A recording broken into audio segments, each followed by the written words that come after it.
आता आलो आम्ही इथे आदमापूर मध्ये. विचारू ताई कसं आलं दर्शन? ओके ओके मजा आली. तुम्हाला कसं वाटलं? तुम्ही कसं आलं दर्शन तुमचं?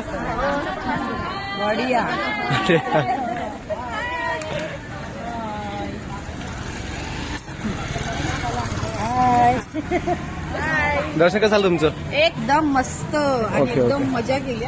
कसं आतमध्ये कसं वाटलं तुम्हाला? एकदम मस्त आणि एकदम म्हणजे स्वच्छता सगळं पद्धतशीर आहे अगदी. ओके ओके पुन्हा यायची इच्छा होईल. Okay okay. आता आदमापूरमध्ये आहे बालूमामाच्या दर्शनला आलेलो. प्रवासाने दर्शन घेतलेलं आहे खूप. पण आता जातात जेवायला. जेवण रेडी आहे. जाऊन जेवणार आणि परत जाणार आम्ही कन्हेरी मठला. बघू.